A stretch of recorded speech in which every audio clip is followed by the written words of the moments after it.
오늘도 나만의 골방에서 조용히 문을 닫고 오직 은밀한 중에 계신 하나님 아버지께 예배 드리기를 원하시는 우리 모든 성도님들에게 하나님의 은혜와 사랑이 충만하게 임하시기를 예수 그리스도의 이름으로 축복합니다. 다 함께 기도하심으로 예배를 시작하겠습니다.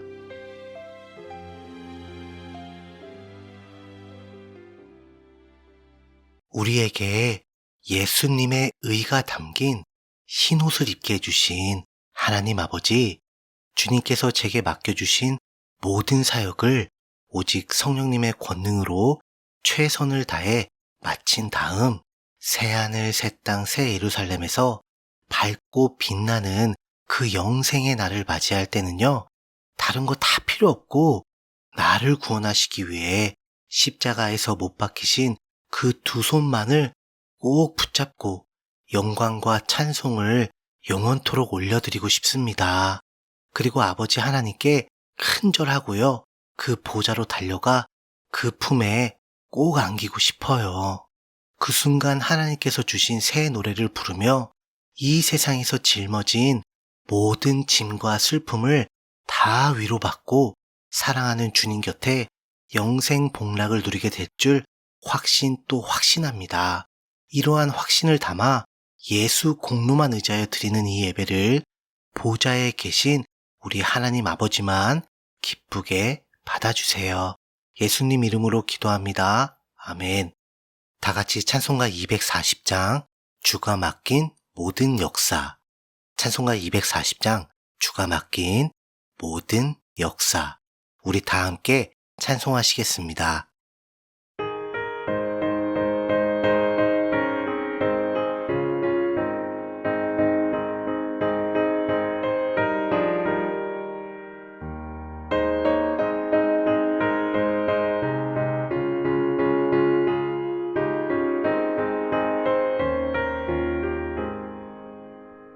주가 맡긴 모든 역사 힘을 다해 마치고 밝고 밝은 그 아침을 맞을 때 요단강을 건너가서 주의 손을 붙잡고 기쁨으로 주의 얼굴 뵈어리 나의 주를 내가 그의 곁에 서서 나의 주를 손에 못 자국을 보아 알겠네. 하늘 날아 올라가서 주님 앞에 절하고 온유하신 그 얼굴을 배울 때 있을 곳을 예비하신 그 신사랑 고마워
오늘 함께 나누실 말씀은요, 신약 성경에 있는 요한계시록 3장 1절에서 6절까지입니다.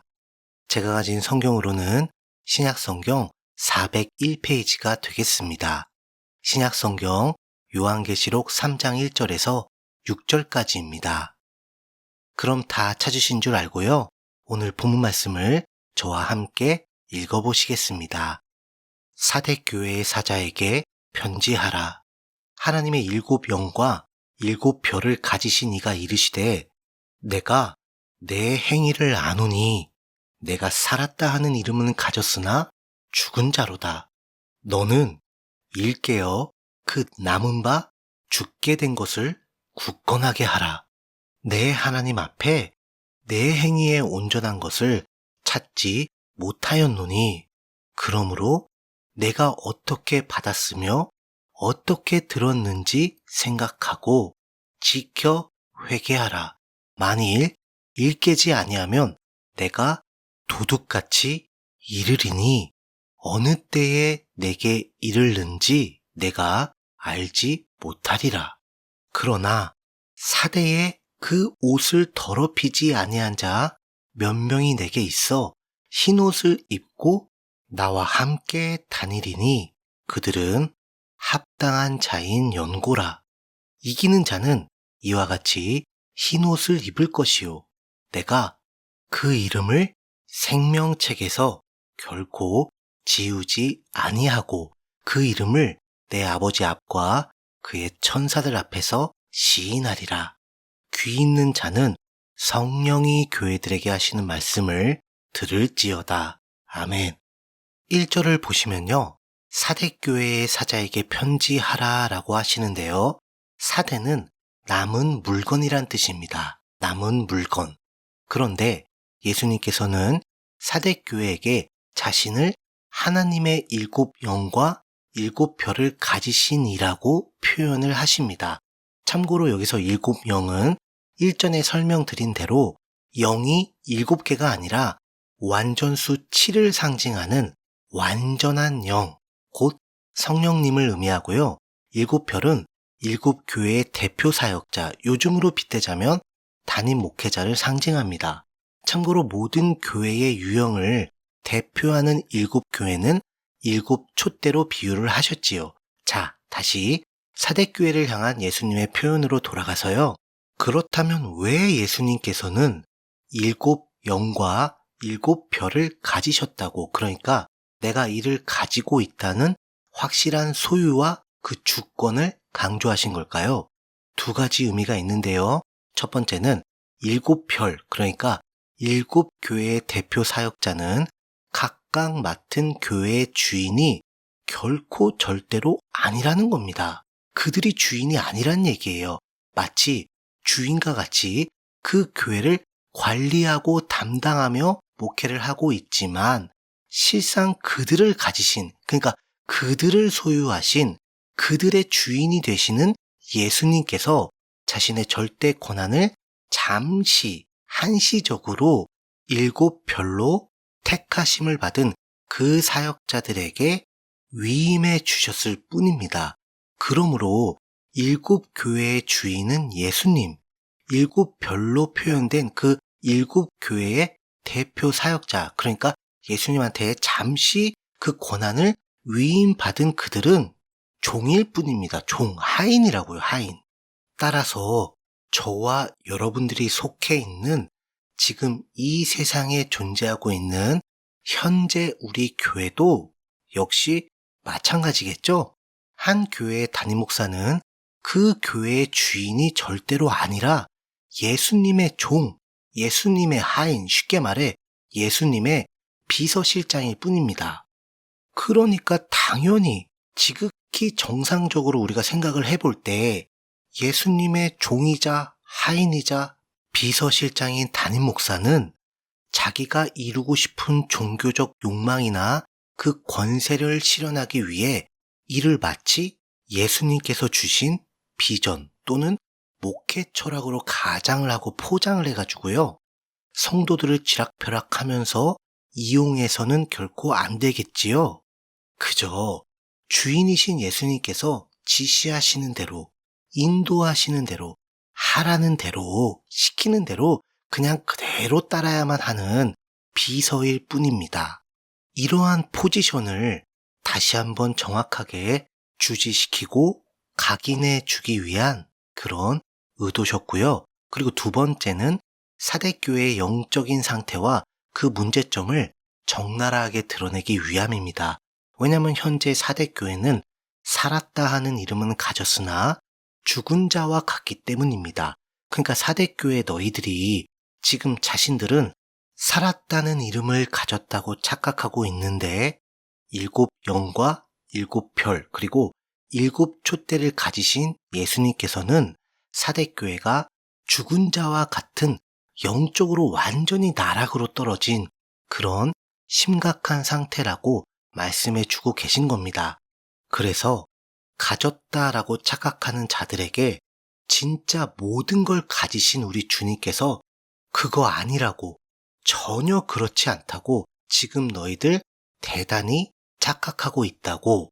그러니까 너희들은 가지기는커녕 그 모든 게 다 끝나버린, 그러니까 다 먼지로, 다 흙으로, 다 허공으로 사라져버린 그런 죽은 자와 같다고 그 실체를 깨닫게 해주시는 거지요. 네, 그렇습니다. 사대교회의 문제점은 바로 오직 예수 그리스도의 십자가와 부활의 복음을 믿고 배우고 적용하고 감사하고 확신하며 전파하고 가르치는 그 성경적인 신앙과 사역을 통하여 오직 예수님의 이름만 드러나고 그 영광을 받으시는 것에 절대적인 가치와 우선순위를 두지 않고요.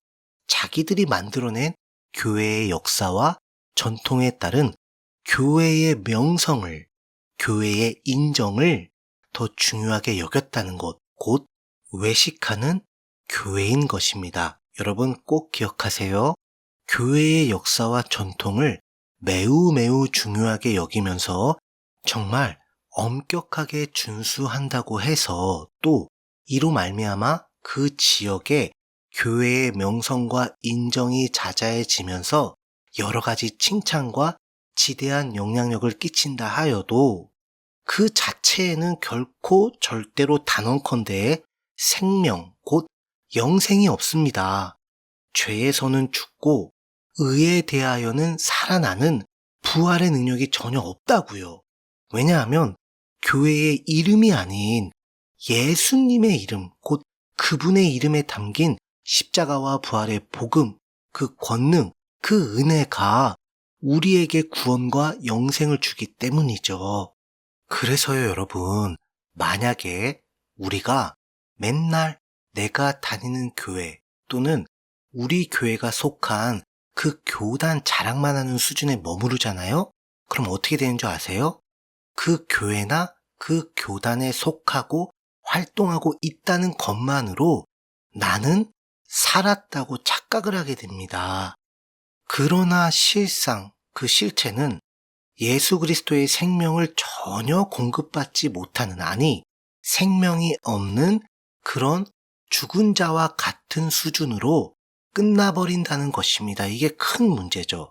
우리는 내가 속한 교회나 그 교단의 이름, 명성, 역사, 전통 따위를 자랑하는 것이 아니라 그 교회나 교단을 수단으로, 도구로, 방법으로 잘 활용하면서 반드시 예수님의 이름에 담긴 그 구원의 권세, 바로 그분의 십자가와 부활의 복음을 전파하고 가르쳐야만 하는 것입니다. 그러니 이제 요한계시록에 기록된 마지막 7년 대환란이 우리의 눈앞에 또 코앞에 바짝 다가온 현재의 시점부터 이제는 제발요, 내가 다니는 교회 또는 우리 교회가 속한 교단의 규모, 영향력, 시설, 지역사회의 공헌, 교회나 교단의 프로그램과 행사, 또 담임 목사님을 비롯한 사역자들의 역량, 능력, 학벌, 카리스마, 교단적인 배경, 그 외 기타 등등.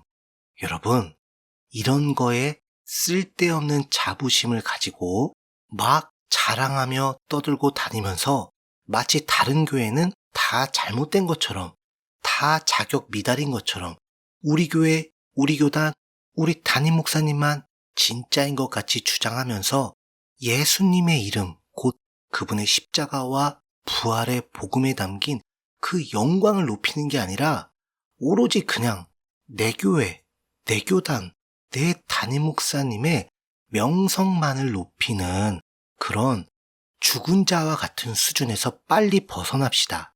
이단이 아닌 이상 어떤 교단, 어떤 교회, 어떤 성도이든지 간에 오직 예수 이름에 담긴 십자가와 부활의 복음만이 이 마지막 때에 우리에게 살아남을 수 있는 그 구원의 영생을 주는 유일한 길이요, 진리요, 생명임을 마지막 최후의 순간까지 전하고 또 전합시다.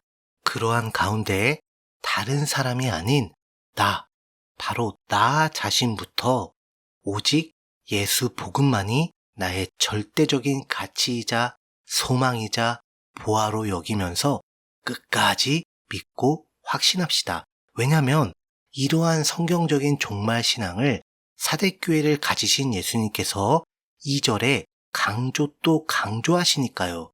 너는 일깨워 그 남은 바 죽게 된 것을 굳건하게 하라 라고 말입니다. 그러니까 교회 또는 교단의 역사와 전통에 따른 그 명성을 추구하는 외식과 예수 그리스도의 십자가와 부활의 복음은 완전히 반비례하기 때문에 사대 교회에는 자기들 교회 명성을 추구하는 만큼 그에 따라 오직 예수님의 십자가와 부활의 복음을 향한 확신과 감사와 배움과 적용과 전파와 가르침이 완전히 죽게 된 것이죠. 그래서 예수님께서는 사대교회를 향하여 내 행위에 온전한 것을 찾지 못하였노니 라고 정말 가슴 아픈 말씀을 하시는 겁니다. 바로 교회에서 행한 모든 행위, 사업, 업적, 전통, 규모, 재정 등등이 오직 예수 그리스도의 십자가와 부활의 복음과 무관하다면 아무것도 아닌 그저 헛된 일을 헛되게 한 헛된 수고와 헛된 낭비일 뿐이니까요. 그래서요, 사대교회를 향한 예수님의 처방전은 3절입니다. 내가 어떻게 받았으며 어떻게 들었는지 생각하고 지켜 회개하라는 것이죠. 회개. 너가 처음 예수 복음을 어떻게 받았으며 또 어떻게 듣게 되었는지, 그리고 그 모든 섭리와 인도하심으로 주님께서 너를 어떻게 구원하시고 어떻게 지금까지 인도하셨는지, 너가 얼마나 지옥의 가장 뜨거운 불구덩이에 들어가야 마땅한 그런 더러운 벌레만도 못한 죄인이었었는지, 그런데 그런 너를 위해 예수님께서 어떻게 십자가 고난과 그 보혈을 흘려주셨는지, 이 7교회 중에서 가장 처음 그 서신을 받게 된 에베소 교회처럼 회개하며 그 처음 사랑, 바로 그 처음 사랑을 회복하라는 것이죠. 그럼 그때부터는 더 이상 죽은 행위가 아닌 생명의 행위, 곧 예수 복음만 영광이 드러나는 그런 생명의 역사, 에베소 교회에게 얘기했던 처음 행위를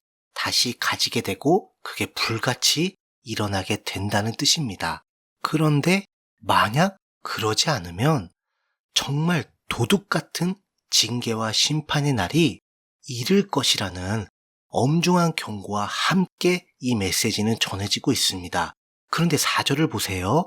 사대에 그 옷을 더럽히지 아니한 자 몇 명이 내게 있다고 하시네요. 이거 되게 중요합니다. 왜냐면 이는 저번 시간에 살펴본 두아디라에 남아있어 이 교훈을 받지 아니한 자들과 동일한 원리이기 때문이에요. 그러니까 이 사대라는 지역에 모여있는 모든 작은 교회들이 모두 다 천편일률적으로 다 똑같은 상태고 다 똑같은 문제가 있다는 것이 아니라 각각 개별적으로 판단을 하시는 예수님의 그 기준 말이죠. 그래서 이들은 흰 옷을 입고 나와 함께 다닌다고 말씀하시네요.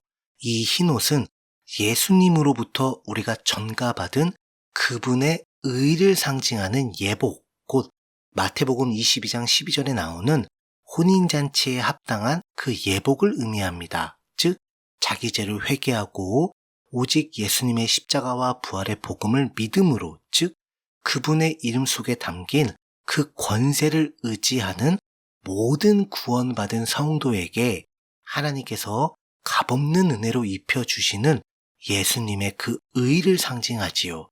그래서 이 옷을 입은 자들은 예수님께 합당하다는 평가, 곧 구원의 은혜를 받았다는 뜻입니다. 이게 너무나 중요하기에 우리 예수님께서는 5절과 같이요, 이 흰 옷을 입을 수 있는 유일한 방법에 대하여 다시 한번 강조 또 강조를 하시는 겁니다. 자, 이 흰 옷을 누가 입게 된다고요? 네, 바로 이기는 자는 흰 옷을 입을 것이요.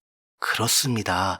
이 흰 옷은요, 자신의 노력, 열심, 행위, 선행, 공로를 근거로 내가 만들어 입게 되는 나의 자기 의라는 그 옷이 결코 절대로 단언컨대 아닙니다.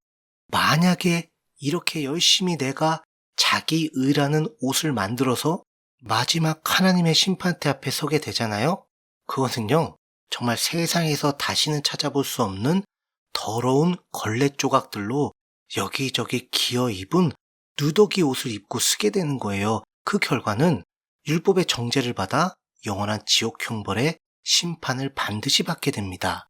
왜냐하면 이 흰 옷은요, 오직 자기 죄를 회개하고 예수님의 십자가와 부활의 복음을 믿음으로 죄인에서 하나님의 자녀로 거듭날 때, 그러니까 내가 죄인으로서 예수의 십자가와 함께 못 박혀서 죽고 내가 예수님의 부활하심으로 말미암아 다시 하나님의 자녀로 거듭날 때, 곧 구원받을 때 값없이 전가받게 되는 예수님의 그 의, 바로 그 예수님의 의로만 입게 되는 흰옷이기 때문입니다. 그러니까 예수님의 의가 바로 그 흰옷이에요. 그러니 제가 여러분들께 다시 한번 신신당부를 드리고 또 드립니다.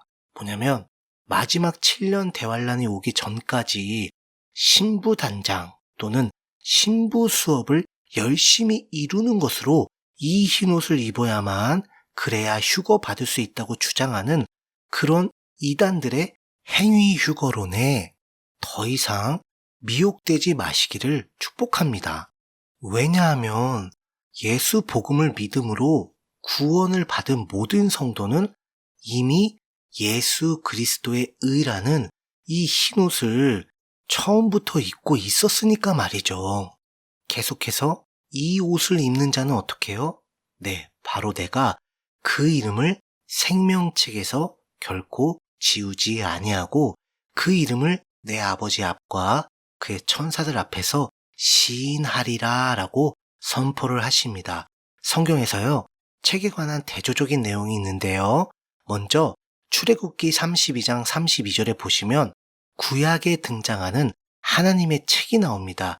이 책은 죄를 지으면 그 순간 그 이름이 그 책에서 삭제가 됩니다. 즉 범죄의 유무가 그 삭제의 기준이 되는 거지요. 그런데 신약에 등장하는 이 생명책은요, 어린 양의 생명책이라고도 하는데요. 죄를 지으면 그 이름이 삭제가 되는 것이 아니라 자기 죄를 회개하고 예수 십자가와 부활의 복음을 믿어 죄인에서 하나님의 자녀로 구원을 받으면, 그러니까 거듭나게 되면 그 즉시 기록이 되는 그런 책입니다. 즉 유일하게 오직 단 하나, 바로 예수 그리스도의 십자가와 부활의 복음을 향한 그 당사자의 믿음의 유무가 그 기록의 기준이 되는 것이죠. 그런데 이 책에 관하여 너무나도 중요한 한 가지 사실은요, 한번 그 이름이 기록되면 결코 지워지는 일은 결단코 절대로 단언컨대 없다라는 것입니다. 당연하지요. 내가 저지른 범죄가 기준이 아닌 오직 어린 양 예수 그리스도께서 나를 위해 행하신 그 십자가와 부활의 복음이 절대 기준이 되기 때문입니다. 그래서 우리 구주 예수님께서는요, 사대 교회에게 내가 다니는 교회의 전통과 업적과 그 명성이 너를 살리는 것, 그러니까 이 생명책의 이름을 기록되게 해주는 것이 결코 아니라 교회를 통해 전파되고 가르쳐지는 나의 복음, 바로 내가 너를 위해 십자가에서 흘린 그 보혈을 통한 너의 죄사함, 바로 대속, 그리고 너를 위해 사망 권세를 깨트리며 값없는 선물로 준 영생, 영원한 그 생명, 바로 이것을 확실하게 믿고 의지하여 구원을 받는 것이 이 생명책에 기록되는 유일한 길이자 방법임을 확고하고 정확하게 알려주고 계신 겁니다. 다 함께 기도하겠습니다.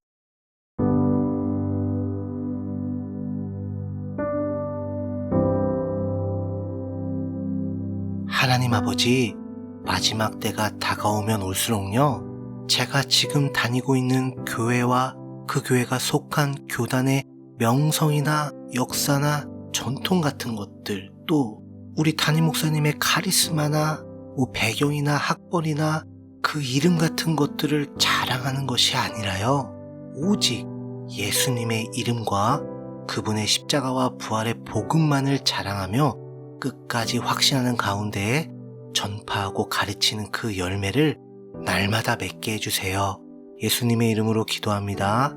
아멘. 각자의 기도 제목을 가지고 하나님께 자유롭게 기도하시면서 예배를 마치시길 바랍니다.